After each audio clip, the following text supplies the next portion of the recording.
Aloha everyone and welcome to Skincare with Hyram. So today's video is going to be a little different than my other videos. It's more of a serious topic and I really felt that it was important that I filmed this video to shed some light on this subject. It's 1 a.m. right now, but it's never too late to talk about the importance of inclusion and diversity. So here I am and I am rocking my shirt. I don't know if you can see it. Ooh! So I have not been in the beauty industry that long. I started about a year ago when I first got into makeup, and about 8 months ago is when I started to get into skincare. Now, during that time, I was able to visit Sephora very frequently, become familiar with a lot of the brands, and then begin working at Ulta Beauty, and then transitioning to now a department store that I work at where I sell cosmetics products. I've always been someone who has always been very mindful of minorities. I definitely like to consider myself an advocate for minorities, and I don't do that to fit in or subscribe to a certain kind of label. I do it because that's what's right. And when the United States has a history of oppressing minorities, I feel like now it's more important than ever that we really advocate for the rights of all minorities within our nation as well as throughout the world. When I first got into makeup, I started to notice that there wasn't a lot of diversity within the makeup brands themselves, and I'll go into detail a little bit with this, but I'm specifically talking about shade range within products and representation of models within company advertisements. First of all, I started to notice that within foundation and concealer shade ranges, the companies really only facilitated to people who were white and not very often to people of color. And this bothered me because so many times when I would see the foundation selection for a company, they would claim to be diverse but only offer 1 or 2 foundation or concealer shades to people of color. And by this, I mean there would only be like 3 shades darker than my shade. Like, ridiculous. Absolutely ridiculous. Humans are diverse in our skin color and in the way that we look, and it's important that makeup companies recognize that. When I was first introduced to makeup, I just kind of said, well, you know, this is just the companies that I've been exposed to.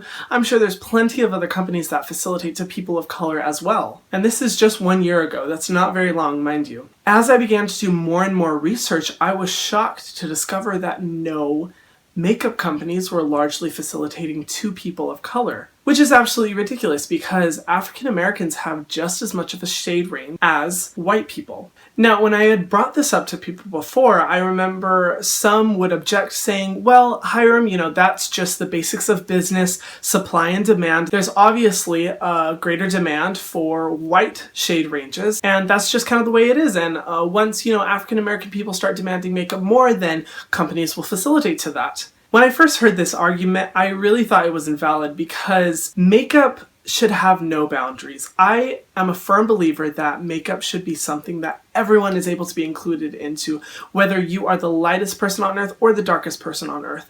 So for companies to only facilitate to certain people because of supply and demand is not only ridiculous because it's wrong, it's not extremely profitable for them in the end. A lot of people would consider the African American community to be somewhat of a niche market, meaning that not a lot of products are facilitated or geared towards them, which is a huge shame in my mind. But when I've come to terms with it from a business perspective, I thought if makeup companies were able to cater to people of color, their success rate would go up so much because people of color would be able to recognize that a brand finally understood that they needed representation for shade range. For example, the ultimate success of Fenty Beauty by Rihanna is something that I was rooting so hard for because when I found out that she was releasing 40 shades, I was so happy because I was like, yes, she gets it. She understands that there are people out there who want to be a part of this world but have never had the opportunity to because the world has shut them out. I began working at Ulta Beauty and I can't tell you how difficult it was for me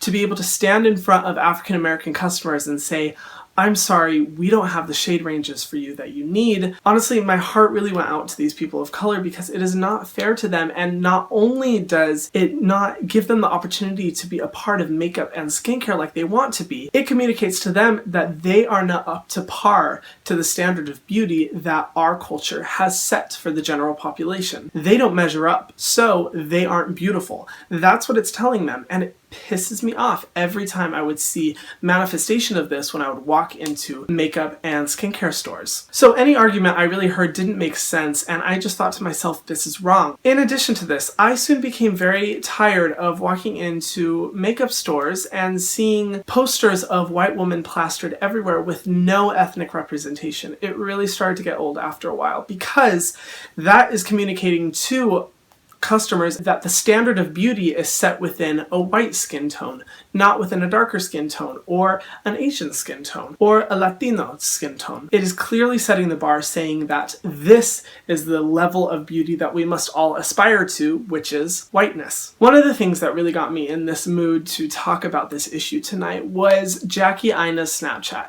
If you don't know who Jackie Aina is, she's a very popular YouTuber focused on makeup and skincare, and she is a woman of color, and she is a large advocate for more representation within the makeup community for people of color. A video recently came out with Jamie Lima, I think is how you pronounce her name, who is the CEO of IT Cosmetics. In her speech, she talked about the importance of inclusiveness within the makeup community. Now, honestly, when I first started watching the video, I was like, yes, go girl, this is awesome. I love how you're pushing for inclusiveness. Then I watched Jackie Aina's Snapchat, and in her Snapchat, she recognized that IT Cosmetics is actually one of the makeup brands that has the worst shade selection for people of color. So the problem was that the CEO of IT Cosmetics was talking about pushing for so much inclusiveness, yet in her own brand was not modeling that inclusiveness herself. When Jackie Aina was talking about that, I was like, wow, she is so right. And then I got really mad. People, this is 2017, this is not the 1960s. We need to get up to par. The last thing that I'm wanting to address regarding racism within the makeup industry is that a lot of the YouTubers and Instagrammers that are most popular today are mostly white. Now, there's not technically really a problem with that, but here's my issue with all of it. You have these YouTubers and Instagrammers who have millions of followers each and have the opportunity to create so much change and really create a lot of influence within the industry, yet they don't use their platform to speak up about topics like these. Because this issue does not directly affect them, they fail to really bring it up and address the importance of pushing for inclusiveness. This drives me nuts because so many people's perspective will always be, it doesn't affect me, then it's not a problem. Now, I'm not necessarily saying that these YouTubers do not care about shade range representation within the makeup industry. I like to hope that the majority of them do. The problem is that a lot of them do not push for this as much as they could, and I definitely think that needs to change. As a white person, as someone who has been part of a race that has previously oppressed people of color within our nation, I, just as much as anyone, have the responsibility to use my platform to push and advocate for the rights and opportunities of all people, regardless of skin color. Because people of color are being directly targeted or not catered to in this situation, it is my responsibility to speak up for them. Do I need shade ranges that are deeper skin tones? No, I really don't. Honestly, they won't do anything for my skin. But does that mean that I should continue to ignore this problem and pretend that it doesn't exist?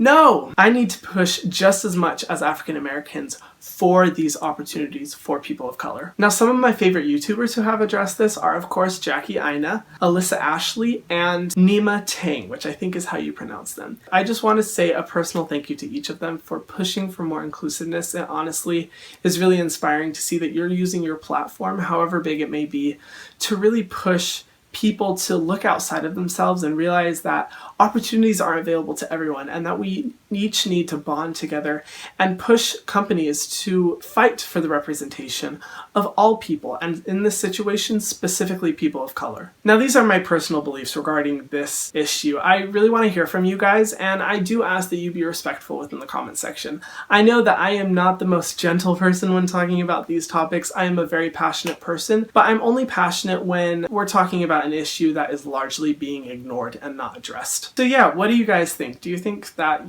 what I'm saying actually has a point, or do you have some alterations to what I believe and some personal beliefs or things that you've recognized yourselves?